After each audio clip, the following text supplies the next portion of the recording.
Matric পৰীক্ষা শেষ হোৱাৰ পাছৰ সময়খিনি আমি কেনেদৰে পাৰ কৰোঁ? আমি মামাৰ ঘৰলৈ ফুৰিবলৈ যাওঁ, দিনটো টিঘিলঘিলাই ঘূৰি ফুৰি ইফালৰ পৰা সিফাললৈ এনেই সময়বোৰ অবাবত নষ্ট কৰোঁ।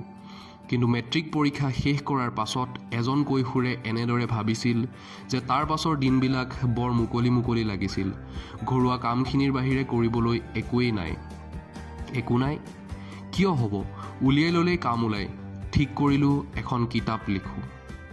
আৰু সেই কিতাপখন বেচি পোৱা 400 টকাৰেই পাছত তেওঁ MSc পঢ়িবলৈ কলিকতালৈ যায়। কিতাপখনৰ নাম হৈছে আতংকৰ শেষত, আৰু ইয়াৰ লেখক হৈছে আমাৰ সকলোৰে আদৰৰ ভৱেন্দ্ৰনাথ শইকীয়া ছাৰ। ভৱেন্দ্ৰনাথ শইকীয়া ছাৰৰ জন্ম হৈছিল 1932 চনৰ 20 ফেব্ৰুৱাৰী তাৰিখে নগাঁৱৰ পুৰণি গুদামত। পাছলৈ অসমীয়া সাহিত্য, নাটক, চলচ্চিত্ৰ সকলোতে অৰিহণা যোগাই যোৱা ভৱেন্দ্ৰনাথ শইকীয়াৰ কৈশোৰ আৰু শৈশৱ কিন্তু আছিল বৰ কষ্টকৰ। তেওঁ আনকি এনেদৰে বৰ্ণনা কৰিছে যে তেওঁ পিতাকৰ সৈতে কেতিয়াবা বজাৰলৈ বস্তু বেচিবলৈও যাব লগা হৈছিল। কিন্তু নিজৰ একান্ত মনোবল আৰু সাহস আৰু ইচ্ছাশক্তিৰ বাবেই ভৱেন্দ্ৰনাথ শইকীয়াৰ দৰে এজন ব্যক্তিয়ে এসময়ত গৈ গুৱাহাটী বিশ্ববিদ্যালয়ৰ পদাৰ্থ বিজ্ঞান বিভাগৰ ৰিডাৰ হ'ব পাৰিছিল, আৰু তাৰোপৰি অসমীয়া সাহিত্য আৰু নাটক, চলচ্চিত্ৰ ইত্যাদি সকলোতে তেওঁ অৰিহণা যোগাই থৈ যাবলৈ সক্ষম হ'ল, আৰু আমাৰ অসমীয়াৰ বাবে এজন বিশিষ্ট ব্যক্তি, বৰেণ্য ব্যক্তি হৈ ৰ'ল। সেইজন ভৱেন্দ্ৰনাথ শইকীয়াই 1948 চনত মেট্ৰিক পাছ কৰিছিল, আৰু মেট্ৰিক পাছ কৰাৰ আগতে তেওঁ পঢ়ি থকা হাইস্কুলখনৰ পৰা প্ৰথমবাৰৰ বাবে এখন আলোচনী উলিয়াইছিল, নাম দিছিল উদয়, আৰু সেই আলোচনীখনৰ তেওঁ সম্পাদক আছিল। ষ্টাৰ মাৰ্কসহ মেট্ৰিক পাছ কৰাৰ পাছত চাপৰ মুখৰ পৰা তেওঁ এখন মালবাহী ট্ৰেইনত উঠি গুৱাহাটী অভিমুখে কটন কলেজত পঢ়াৰ লক্ষ্যৰে গুচি আহে। ৰাতি 8মান বজাত গুৱাহাটী ষ্টেচনত উপস্থিত হৈ তেওঁ ৰিক্সা এখন লৈ কটন কলেজলৈ আগবাঢ়ে, আৰু ৰিক্সাৱালাজনে তেওঁক এঠাইত নমাই দি কয়, এয়াই কটন কলেজ। সেই ঘটনাৰ বৰ্ণনা তেওঁ এইদৰে দিছে যে লোহাৰ ৰডেৰে সজা ওখ দীঘল ফেন্স এখন, তাৰে দুডাল ৰড বেকা কৰি মানুহ সৰকিব পৰা কৰি থোৱা আছে। ৰিক্সাৱালাক ভাড়াৰ পইচা দি কিনকিনীয়া বৰষুণ মূৰত লৈ প্ৰথমতে খালটোত নামি তাৰ পাছত সেই ৰড দুডালৰ ফাঁকৰ মাজেদি কটন কলেজৰ চৌহদত প্ৰৱেশ কৰিলোঁ, আৰু কটন কলেজৰ পৰাই তেওঁ 1950 চনত হায়াৰ ছেকেণ্ডেৰী পৰীক্ষা পাছ কৰে। তাৰ পাছত তেওঁ ডিব্ৰুগড়ৰ অসম মেডিকেল কলেজত পঢ়াৰ সুবিধা পায় যদিও তেওঁ পুনৰ কটন কলেজলৈ উভতি আহে। কটন কলেজত আহি বিভিন্ন সাহিত্য কৰ্মৰ দ্বাৰা সকলোৰে মাজত চিনাকি হৈ পৰা ভৱেন্দ্ৰনাথ শইকীয়াই কটনিয়ানৰ সম্পাদক হ'বলৈ ইচ্ছা প্ৰকাশ কৰিছিল, কিন্তু কালক্ৰমত তেওঁ কটনিয়ানৰ সম্পাদক নহয়, তেওঁ ডিবেটিং ছেক্ৰেটাৰী হ'বলৈ সক্ষম হ'ল, আৰু এই কটন কলেজৰ পৰাই তেওঁ সুখ্যাতিৰে অনাৰ্ছসহ পদাৰ্থ বিজ্ঞানত 1952 চনত BSc পাছ কৰে, আৰু তাৰ পাছৰ পৰ্যায়ত তেওঁ পুনৰ MSc পঢ়িবলৈ প্ৰেছিডেন্সি কলেজলৈ গুচি যায়। চিনেমাৰ জগতখনত যদিও আমি ভৱেন্দ্ৰনাথ শইকীয়াদেৱক এজন সফল পৰিচালক হিচাপে জানো, তথাপি তেওঁ প্ৰেছিডেন্সি কলেজত পঢ়ি থকা অৱস্থাতেই সতী বেউলা চিনেমাখনত এটি সৰু অভিনয় কৰিছিল, আৰু যিখন চিনেমাত সংগীত পৰিচালনা কৰিছিল ভূপেন হাজৰিকাদেৱে। আৰু এই কথাৰ তেওঁ এইদৰে বৰ্ণনা দিছে যে চলচ্চিত্ৰ জগতত মোৰ প্ৰথম প্ৰৱেশ ঘটিছিল এজন অভিনেতা হিচাপেহে। পৰীক্ষা বুলি ক'লে পৃথিৱীৰ সকলোবোৰ কাম একাষৰীয়া কৰি থ'ব পৰাৰ এটা অভ্যাস আছিল ভৱেন্দ্ৰনাথ শইকীয়াদেৱৰ। কিন্তু প্ৰেছিডেন্সি কলেজত MSc পঢ়ি থকা অৱস্থাত তেওঁ শেষৰটো বছৰৰ শেষৰটো পৰীক্ষাৰ প্ৰথমখন পেপাৰতেই থমকি ৰ'ব লগা হৈছিল, আৰু পৰীক্ষা গৃহৰ পৰা পৰীক্ষা সম্পূৰ্ণ নকৰাকৈ ওলাই আহিছিল, আৰু সেইবাবেই তেওঁ এটা বছৰ সম্পূৰ্ণৰূপে বাদ দিব লগা হয়, আৰু পাছৰ বছৰত পুনৰবাৰ তেওঁ সম্পূৰ্ণৰূপে নিজৰ মনোবলেৰে পৰীক্ষাৰ বাবে প্ৰিপাৰেশ্যন কৰি প্ৰস্তুতি চলায়। তেওঁ পুনৰবাৰ ছেকেণ্ড ক্লাছসহ MScত উত্তীৰ্ণ হয়, আৰু তাৰ পাছত যদিও আমি ভাবোঁ যে তেওঁ গুৱাহাটী বিশ্ববিদ্যালয়ত প্ৰথম পদাৰ্থ বিজ্ঞান বিভাগৰ ৰিডাৰ হিচাপে কাম কৰিছিল, কিন্তু তাৰ আগেয়ে তেওঁ শিৱসাগৰ কলেজত পদাৰ্থ বিজ্ঞানৰ অধ্যাপক হিচাপে কাম কৰিছিল, আৰু তাৰ পাছত তেওঁ যিহেতু PhD কৰিবলৈ বিচাৰিছিল, আৰু সেইবাবেই তাৰ বাবে কিছু উচ্চস্তৰীয় পঢ়া শুনা কৰিবৰ বাবে তেওঁ গুৱাহাটী বিশ্ববিদ্যালয়ত ডেমনষ্ট্ৰেটৰৰ চাকৰি কৰি থাকি পঢ়া শুনা চলাই নিছিল। আৰু তাৰ পাছতেই লণ্ডন বিশ্ববিদ্যালয়লৈ গৈ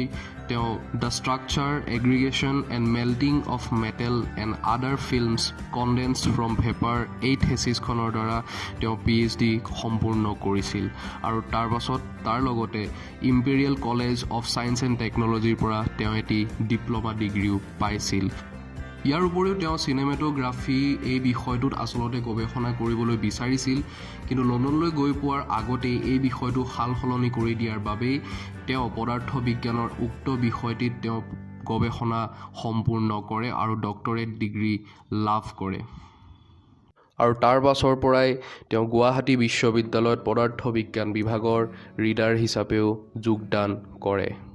তেওঁ নিৰ্মাণ কৰা অসমীয়া বোলছবিসমূহ হৈছে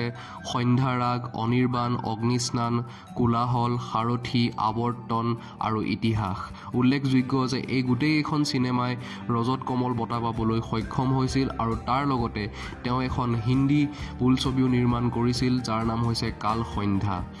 তেওঁ ৰচনা কৰা নাটকসমূহ আছিল একাধিক্ৰমে ৰম্যভূমি নীলকণ্ঠ মহাৰণ্য দীনবন্ধু পাণ্ডুলিপি অম্ৰপালি অৰণ্যত গধূলি মণিকূট গহ্বৰ গধূলি অমৃত বৰ্ণমালা বন্দীশাল ইত্যাদি আৰু বহুতো তেওঁ শিশু সাহিত্য ৰচনা কৰিছিল তাৰ ভিতৰত সেইকেইখন হৈছে মৰমৰ দেউতা তোমালোকৰ ভাল হওক শান্তশিষ্ট হৃষ্টপুষ্ট মহাদুষ্ট যিখন আমি প্ৰায় সকলোৱে পঢ়িছোঁ মহাদুষ্টৰ বুদ্ধি আৰু মৰম তেওঁ লিখা ৰচনাসমূহ 4টা খণ্ডত প্ৰকাশ হৈছে সেইবোৰক শেষ পৃষ্ঠা হিচাপে জনা যায় আৰু তেওঁৰ 3খন যি আত্মজীৱনী সেয়া হৈছে জীৱন বৃত্ত জীৱন ৰেখা আৰু মোৰ শৈশৱ মোৰ কৈশোৰ ইয়াৰ উপৰিও তেওঁ ৰচনা কৰা ৰস ৰচনা হৈছে কল্পলোকৰ কাহিনী আৰু সম্পাদকৰ কোঠালিত তেওঁৰ গল্প সংকলনসমূহ হৈছে একাধিক্ৰমে প্ৰহৰী সেন্দুৰ গহ্বৰ শৃংখল উপকণ্ঠ এই বন্দৰৰ আবেলি বৃন্দাবন তৰংগ সান্ধ্য ভ্ৰমণ গল্প আৰু শিল্প আৰু আকাশ ইয়াৰ উপৰিও তেওঁ প্ৰান্তিক আৰু শিশু আলোচনী সফুৰাৰ প্ৰতিষ্ঠাপক সম্পাদক আছিল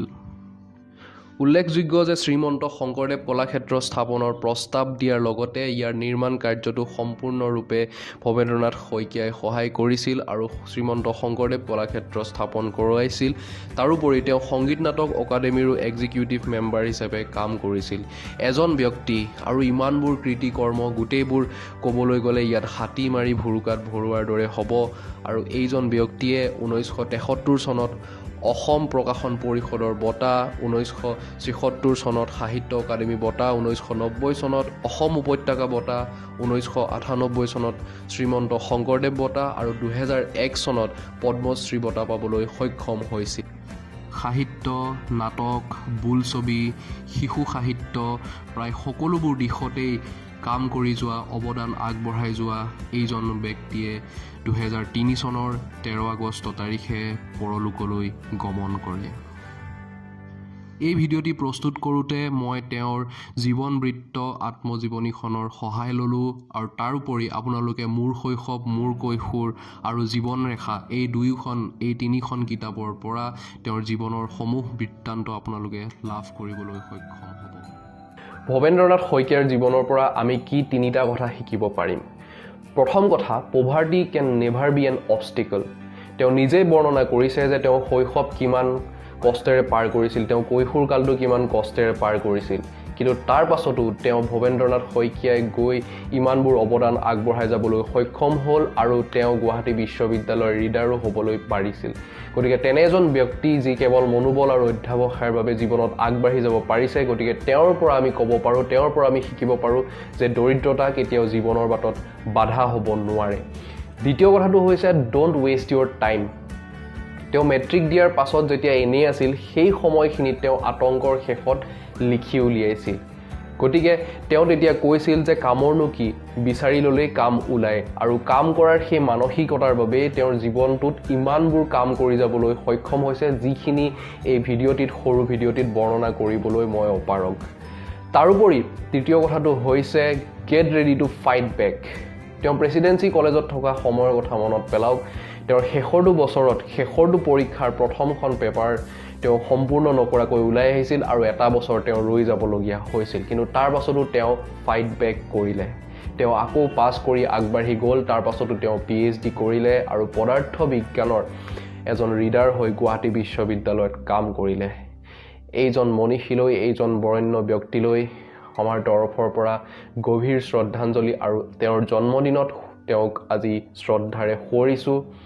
আমি তেওঁৰ জীৱনৰ পৰা শিকিবলগীয়া বহুখিনি আছে ভৱেন্দ্ৰনাথ শইকীয়াই অসমীয়াক দি যোৱা যি অৱদান সেয়া সঁচাকৈ অতুলনীয় তেওঁৰ দৰে দ্বিতীয় এজন ব্যক্তি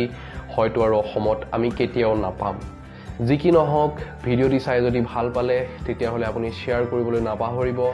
লগতে এটা লাইক কৰি দিব সাবস্ক্ৰাইব কৰি থবলৈ নাপাহৰিব মই অনুপ্ৰাণিত হৈ ৰম আপোনালৈ থাকিল বহুত বহুত শুভেচ্ছা আপোনাৰ জীৱনটো খুব সুন্দৰ হওক